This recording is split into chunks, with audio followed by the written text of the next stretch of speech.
All right, we're getting it done on a Sunday afternoon. And where are we at, Scott? Name it. Name the place. The Just For Krypto Kitty Hawk Mine. The Kitty Hawk Mine. Is that officially what it's known as out there in the legend of the mining?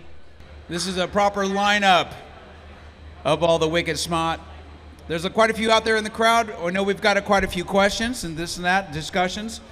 We were talking about it all weekend, and now, of course, it's time to be about it, right? All right. Do we have an opening question, Scott? You want to lob out there first? All right, so, yeah, as Jack was saying, okay, so we've learned about how to build a mine, right, this weekend. And if you guys all want to listen, all right, you've learned how to operate your mine. I'm only going to talk louder. And you've learned how to optimize your mine, right? Is there anything else? Build, operate, optimize. You've learned how to finance your mine. Legalize it, yep.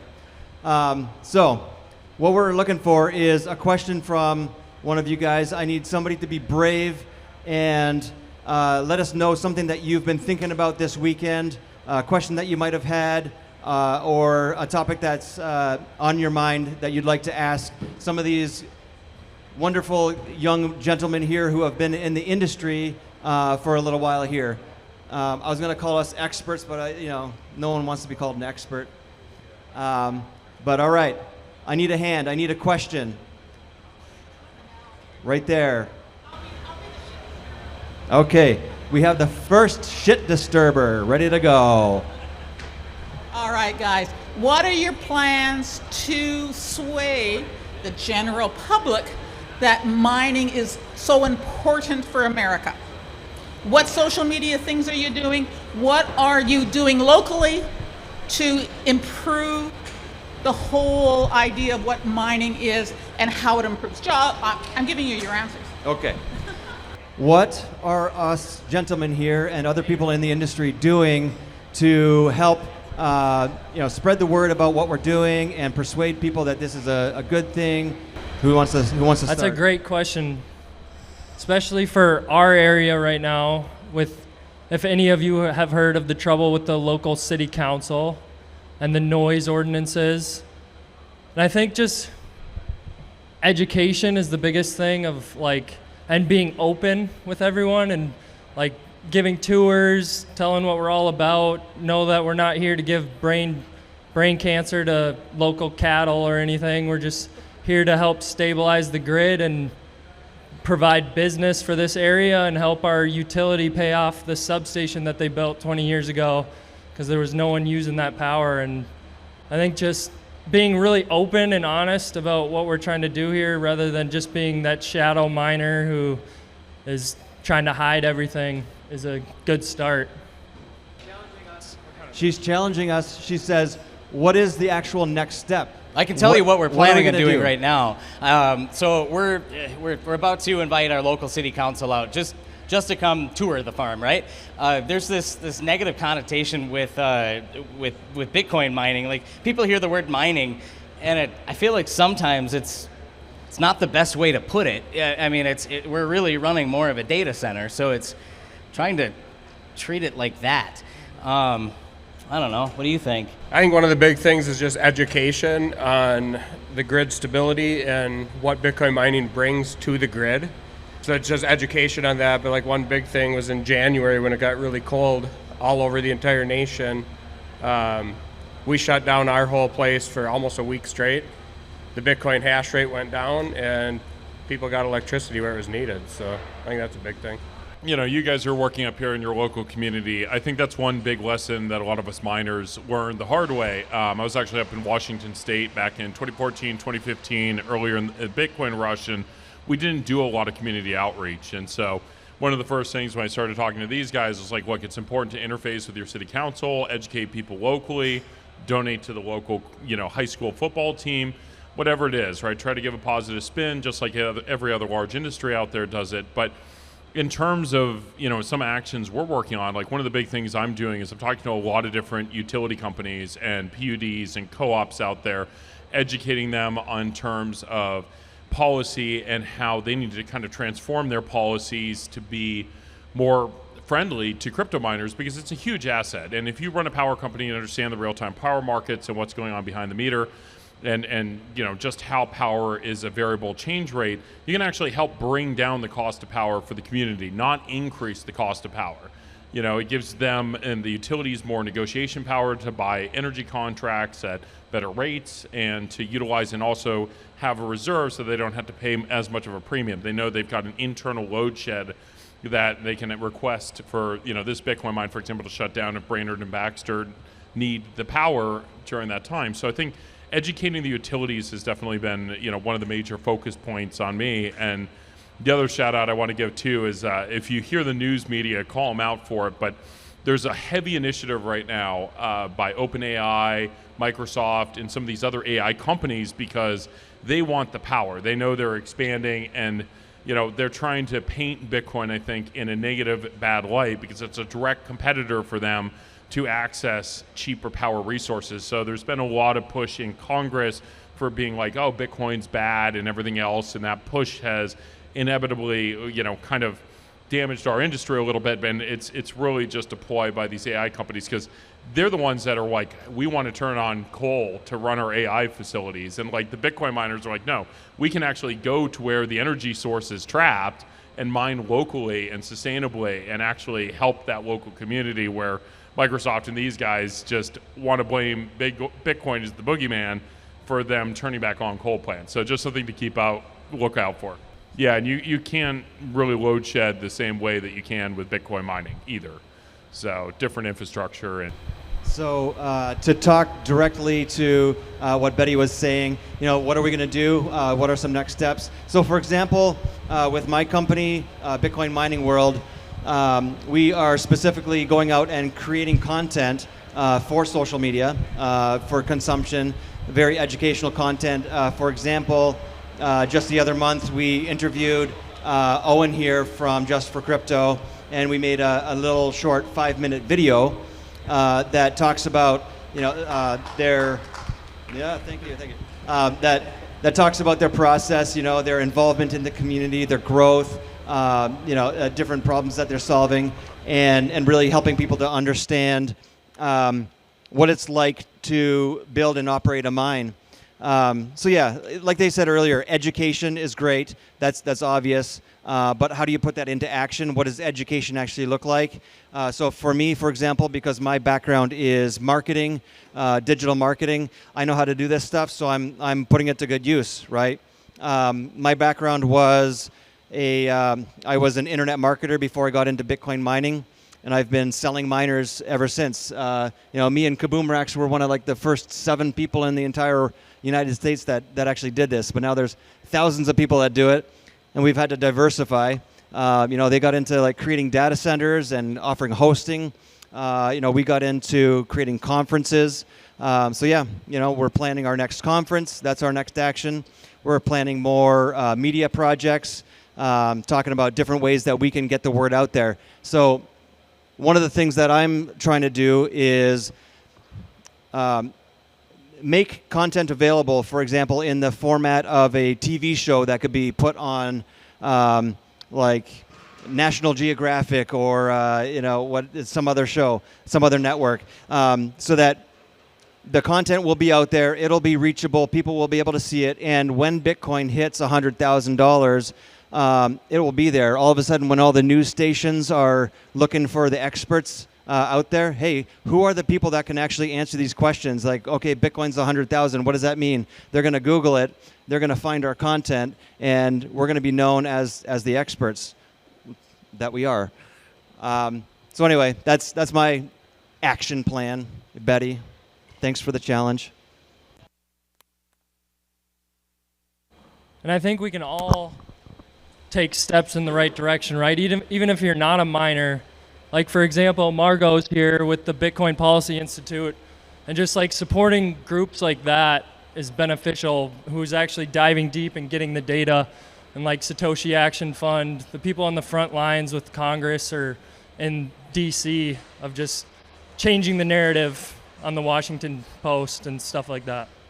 looking at it to further that, right, if you look at what Satoshi Action Fund and all these other groups are doing, it's important as a community to kind of come together, right? A lot of other enterprises out there already have support communities. They're established. You know, I understand a lot of the fundamentals of the Bitcoin community, you know, comes a lot of times from like a libertarian viewpoint in terms of, you know, this is my stuff and everything else. But as a community, we definitely need to do a better job coming together, you know, working together in regards to politics and local communities, education programs, and just getting the word out there. You know, it's important to have good community outreach, and especially if you're developing your own mines, or that's one of the reasons you're here, that's a very important step. Is you don't want the community, you know, against you. You want to be supportive, talking to people, and a lot of times that's all it takes. It takes time, but just reaching out, explaining, letting them see behind the walls and everything else is enough to get them to get off your case a lot of times. So. I like what Owen was saying earlier as well at the beginning, that you know, the transparency, it's important. Like you were saying, there are a lot of, like, you know, shadowy figures. They're doing it. They really want their privacy, and that's fine. You know, you can do that. But it's great to have people that are doing this, you know, very openly and saying, hey, you know, there's really nothing to it. You just plug some computers in, you're mining some Bitcoin, and teaching people about this freedom money, right? Well, cool. Well, great, guys. Thanks for all your awesome answers. We're looking for the next question. Who has something that they'd like to bring up? Hey, guys. How do y'all find people to hire for a Bitcoin mine? Great question. All right, so how do you find people to work in a Bitcoin mine? First of all, I would say that from my experience, a lot of these mines are built in rural areas, and maybe that involves a lot of blue-collar workers that might be actually that need to be trained right from the scratch, ground level, about what this thing is all about. You know, so there's a lot of different areas that you have to hit. Electricity. You know, electricians. You need people that are into IT, you know, networking and IT stuff, right? So there's a lot of different skill levels that are required, and even just you know, people that are doing the physical labor of lifting these 30 pound, 40, 50, 60. They're getting heavier every day. Miners, right? So yeah, it does take people to make these things run. Not as many people as some of these counties and cities want, right? They want to bring in companies that are going to provide hundreds of jobs or thousands of jobs. But so yeah, there are obviously people that work at these mines. So like you said, where do you find that talent? What's your experience? I guess I'd say that we like to find people who are passionate about Bitcoin, for one, I guess, starting out. We only have about 3 full-time employees here at this facility, and then 2 part-time people. And we've all started, like, Mikey's been involved since the very beginning. Owen is going to school to be an engineer, and he stopped doing that, or he's still doing it. Yeah, he graduated now, but he switched to online because he wanted to be a Bitcoin miner. So I'd say passionate people, and we got Brett back there, who's the IT man. Yeah, so that makes sense for sure. I'm the same way. I look for people who already know about Bitcoin. And one place that you can find Bitcoiners is in, for example, a local meetup. There's a lot of cities, larger cities and smaller cities, that have meetup groups. Maybe you can find them on meetup.com or on Nostr or on Orange Pill app, right? So that's definitely an advantage, is hiring somebody who already knows about Bitcoin. It's not a prerequisite of any kind, for sure. You know, sometimes actually it might be advantageous to hire somebody that doesn't know about Bitcoin. I can kind of think about why that might be, but you know, maybe you don't want somebody digging too far deep into your proprietary technology or something, and, you know, going off and starting their own farm. But no, like for me, I like hiring people who are entrepreneurial, like just like me. I like hiring people who really love Bitcoin, and that passion is really something I look for right off the bat. For me, it's really simple. Find a kid, you know, 18, 19, 20, and really prerequisite, a kid who's built his own computer. You know, a lot of these kids who are gamers who have built computers from the age of 10, 12, 13, 14, they actually, that's most of the prerequisites you have in regards to tearing down a miner, understanding how to build a PC from scratch, the motherboard, CPU, how everything goes together, power supply, connectors. Rudimentarily, like the miners are actually simpler than PCs to design and build. And so somebody has a foundation in that, and it's something that they're passionate about and enjoy, especially in rural communities, as you pointed out. There's a lot of kids out there that don't have an opportunity for a job or a career like this, and you find somebody that's got that passion, interest in technology, in IT, and you give them a way into that, career path into that. They'll be there and loyal for you. So I think that's really what, we've looked for in prerequisites is like, what have you done in terms of building your own PC? And those kids normally seem to turn out really well. Yeah, so to go along with that, I definitely agree. Finding kids, right? That's perfect because they are the future. They know about technology. They're just very... they know how to operate an iPad at the age of 4, right? And they cry if they don't get it. They're better at operating this stuff than I am. Jeez, it's crazy. So anyway, does anyone else have anything to contribute to that question? All right. I think you hit it. Yeah. Another thing came to mind. I'm about to forget it. I'm thinking about that beer that just got delivered. Oh my gosh. Who has a question or a comment or something that they want to discuss further from something that they learned? I knew I could count on you. All right, let's give them a microphone. The blue microphone. Hey, thank you for having us out here. This is awesome. My first time at a full-fledged mine. You've got such a diverse array of equipment and everything else like that. It's a dream, honestly, for someone who's interested in this. So thank you for having us out here. I'm curious, you don't have to, whatever detail you're comfortable with, right? But for people that are interested in starting their mine, all that, one of the concerns is capital and business model and how to dig into that right now. So, not to be TMI, right? But if say that you have maybe about $500,000, which sounds like a lot of money, it's more than a lot of people have. You might be blessed to have that. That's not going to scratch the surface of something like this, right? So, and then you've got to juggle your capital management, your whatever you call that, it's escaping me because I didn't go to school for business. But basically your treasury management, right? And so if you overinvest in hardware and then along comes the winter, you're not in a position to be able to get distressed assets and expand and things like that and build during the winter like we should be building during the winter. So I'm just curious, in your situation, how did you get off the ground, and was it in stages? And what is your plan for either kind of economizing and perfecting what you have now, or expanding, or just how did you get off the ground, and what are your plans moving forward, if you don't mind?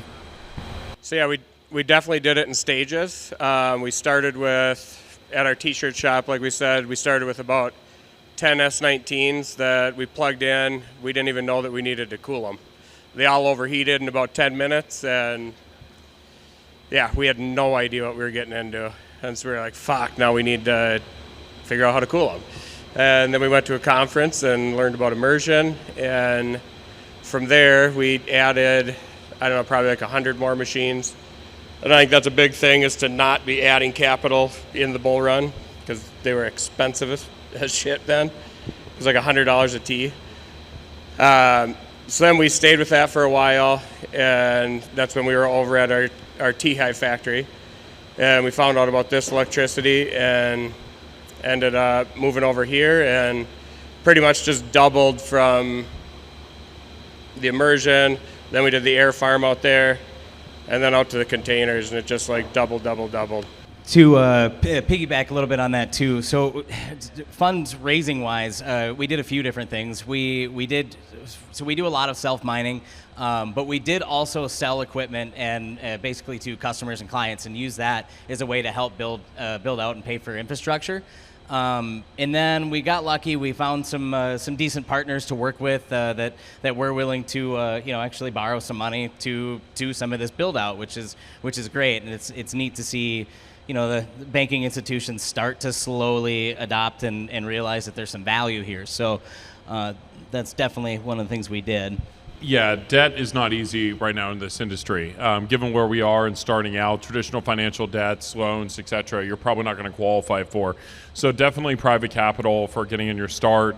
Even if you're looking for somebody else that's maybe in a similar situation that has $500,000 and they have $500,000, maybe you guys pool together and do a joint operation, right? So working, networking, finding other people that are passionate, that's going to be your ground start, right? So we were fortunate. We started a while ago and we had relationships and sales and revenues that allowed us to build out our facilities. But as we progress, to your point, treasury management, we're getting a little bit more sophisticated in the way that we actually handle our Bitcoin now. When you're in the crypto winter, borrowing against that Bitcoin to pay for ongoing operations so that you can allow it to appreciate, retire that loan when Bitcoin goes up, right? So if Bitcoin is down at 30, 40,000, like it went up to 70 and then came back down, we would borrow against the Bitcoin when it's down at 30 or 40,000 because now it's up at, back up 60, 70 and the all-time highs. And it also allows us to optimize for long-term capital gains. I've talked to a couple people who don't know this too, but the way that you actually depreciate your equipment, you can actually take tax advantage of. So if you've got a lot of extra income and you've got a bunch of a big tax bill that's due, if you're structuring it properly with your tax accountant and an LLC, you can effectively depreciate your entire hardware within the first year to offset that taxes. So tax optimization strategy becomes large. Holding on to the treasury management of the Bitcoin and trying to appreciate to long-term capital gains as opposed to short-term capital gains, goes a long way. And then also leveraging and borrowing against that capital. Recently, we got into revenue-backed loans, which are actually a really easy way to get quick capital for the development of the site. That only works if you've got a mining operation that's already existing. But if you already have existing revenues, you can take a revenue loan to build out the expansion. And then once you've actually have the secured assets, so you need containers and transformers, fixed assets, you can then go and restructure that debt into a traditional long-term debt with securitized assets. So those are just a couple quick examples on ways you can play money with debt that don't require going through the traditional banking institutes. And give it about 6 months, I think you're going to see some changes in the institutions. We've been talking to some people, but institutional banking is changing quickly. So on the topic of financing, so getting the money in order to build your first mine, for example. I know somebody that actually got approved for an SBA loan for a mine. He didn't call it a Bitcoin mine. He called it a data center. So that's another interesting thing you could do. And actually, Fred, who here has talked with Fred here? Put up your hand, Fred. All right. Fred is into the REAP program, and he knows all sorts of resources, right? So the government can actually give you money to build your mine. They'll pay up to 50% if it's in a rural area and you're doing it on green energy. So yeah, there's all sorts of interesting things you can do. One thing that comes to my mind is it's always a cycle, right? Every 4 years, you guys have probably kind of seen it or heard about it. Maybe somebody believes in Plan B. They have like a model for, hey, the closer you get to the halving, the more it goes up, or whatever it is, the further away you get from it. But anyway, yeah, so I always say that it's a 4-year cycle, but it's kind of like a 2-year opportunity. So every 2 years, you're either buying miners or you're selling miners, right? Somebody's either going bankrupt or they're making a lot of money. So part of it is really just luck sometimes. Sometimes it's just timing the market. When do you get in? Like somebody mentioned earlier, buying miners for $10,000, $12,000 a pop. I remember the most expensive I ever sold a miner for was close to $300 per terahash. And that was the Dragon Mint T1s, the How Long Mining Dragon Mint T1s. Back in the day in 2017 when I first got into the industry, I was conflicted. I felt bad selling people miners for $300 per terahash, but they wanted to buy them. I tried stopping them, I swear. Don't hate me.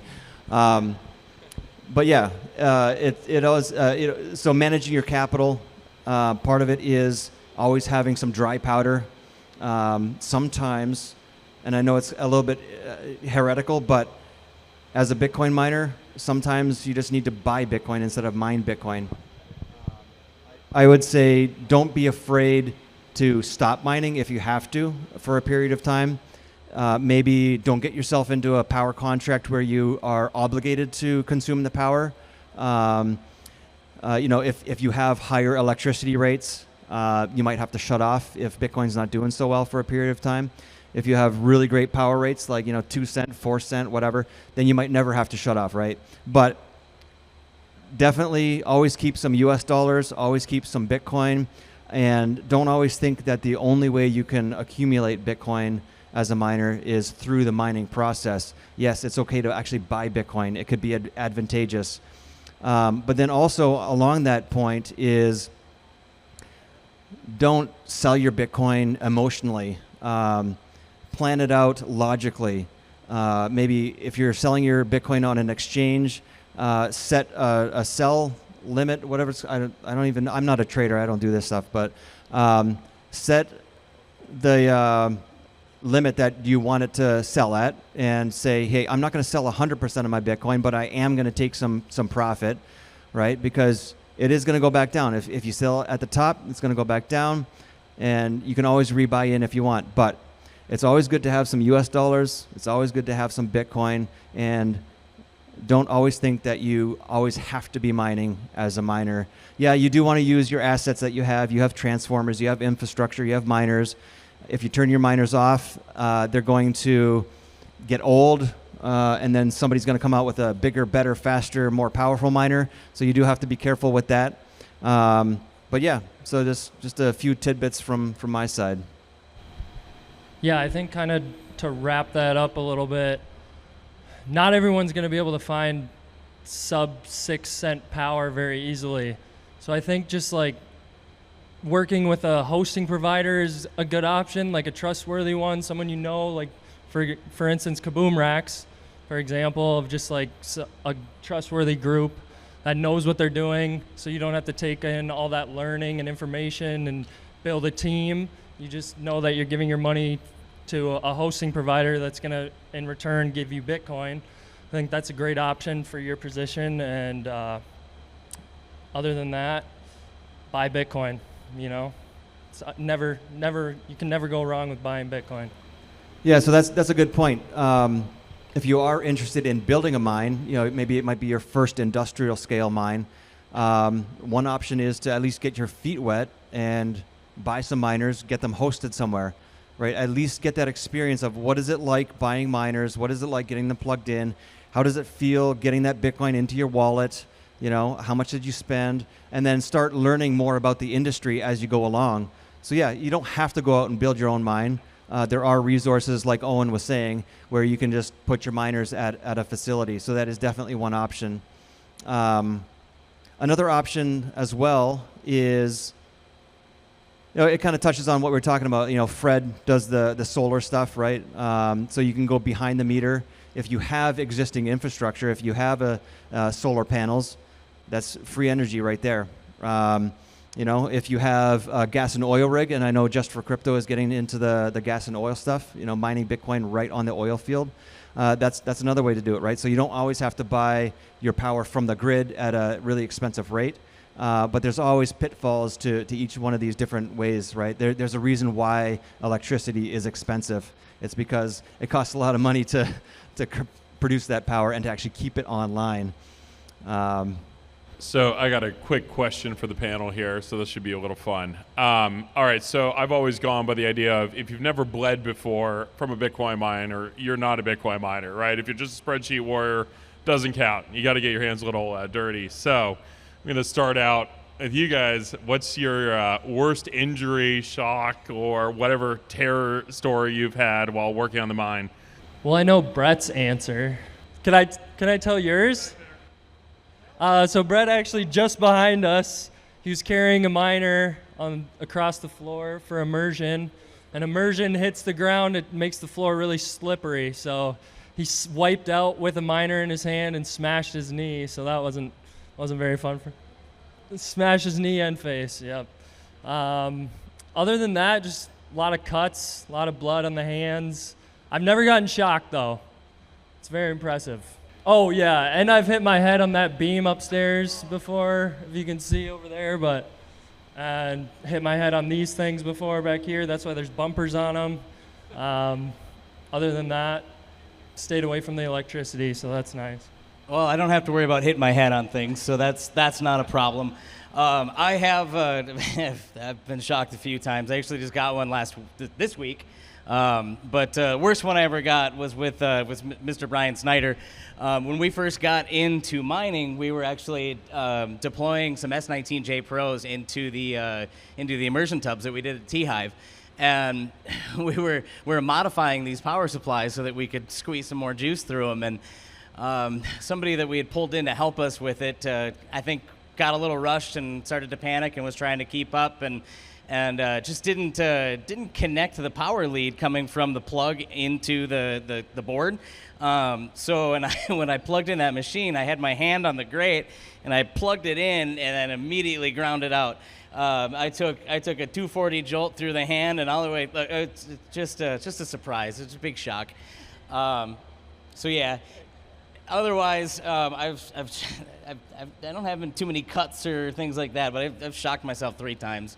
The second time was I was working on a PDU that we see these Raptor PDUs that fail a lot, and I disassembled the entire thing, put it, basically fixing the wiring that had burnt up, putting it all back together again, and the last wire that I needed to connect, I let it go, and it came and it brushed me and hit my hand, shocked me, and then hit the rack, and then blew out the fuse on the breaker.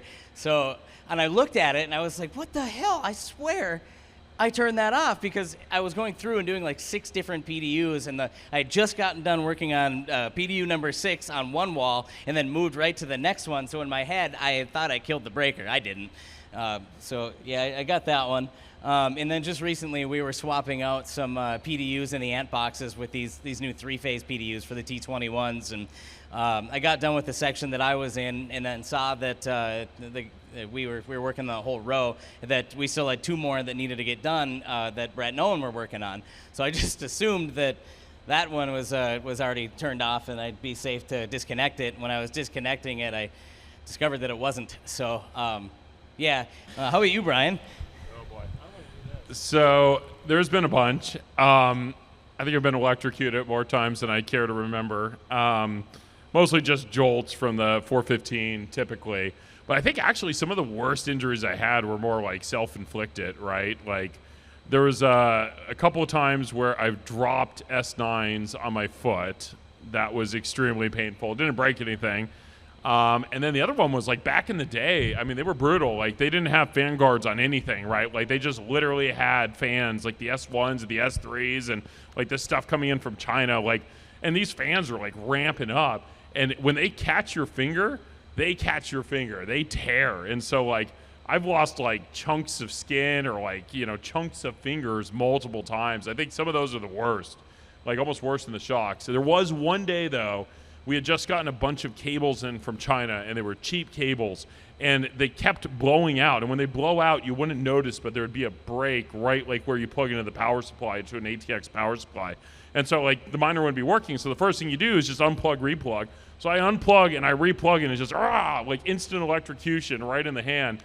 And in one day, I got zapped 3 times in the same freaking day, and I was like traumatized for the next week. Like I refused to plug in the miners, or I'd like go to the PDU and like plug it in on that side because I did not trust to not get myself shocked again. So yeah, a lot of electrical, but yeah, fortunately nothing permanent. So yeah, there seems to be a theme here, a lot about electricity.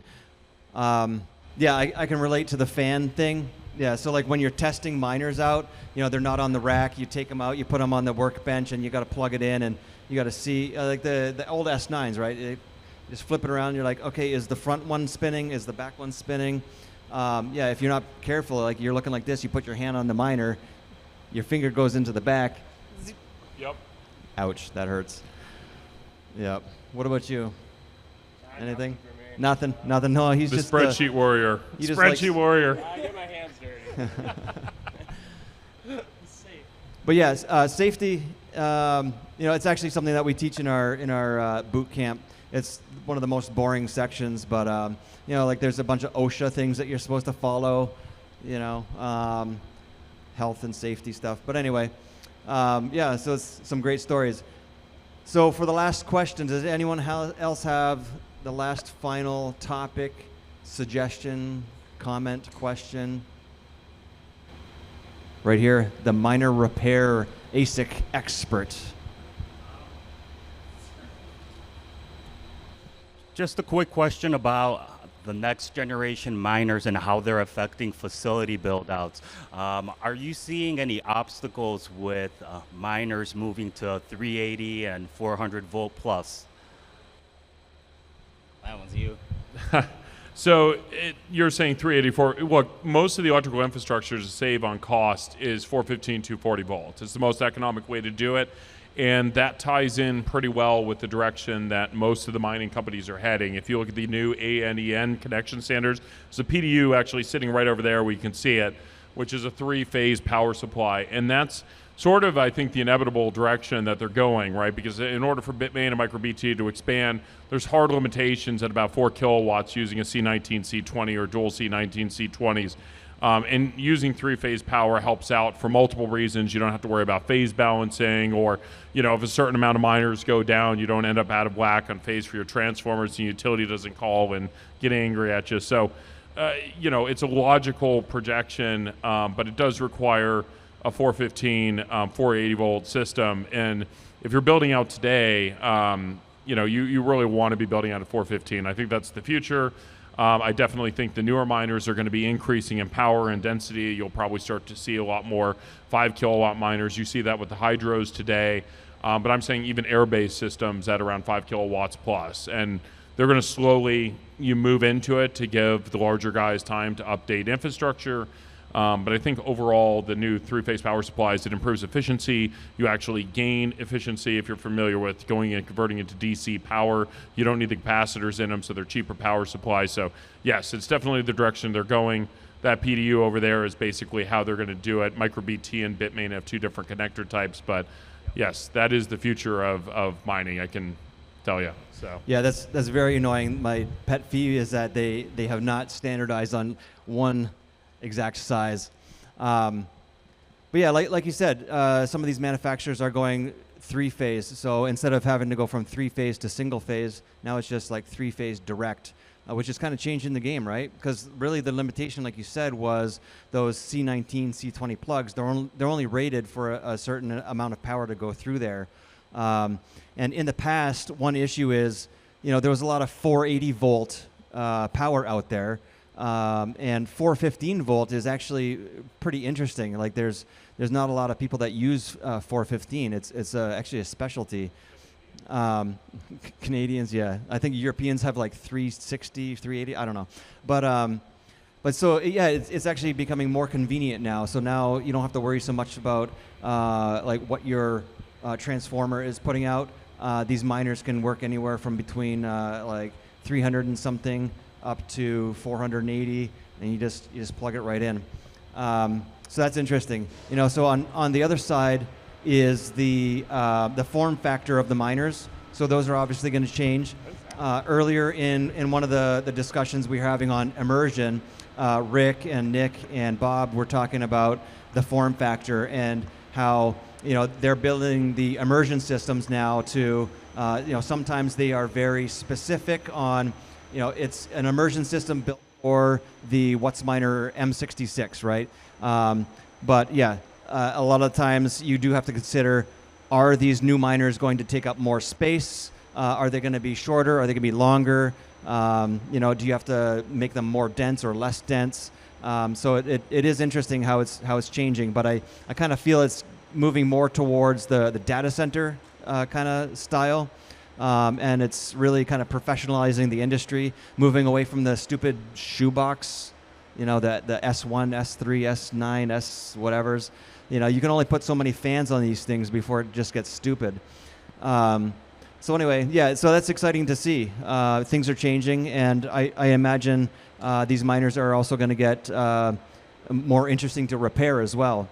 Other things that people are experimenting with are hot swappable parts.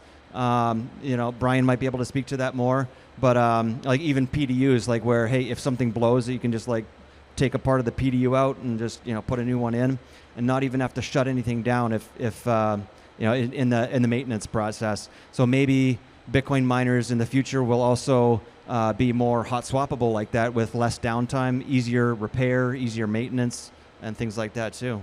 I would just say, if Bitmain is good for anything, that they're gonna change the form factor again and keep doing it and doing it. So we have to keep buying different amp boxes or different containerized units that they give. But other than that, I don't have anything. Well, thank you. Thank you for the great questions. And I think what we're going to do here, it looks like the band is getting ready to play. So if you'd like to give your experts a round of applause.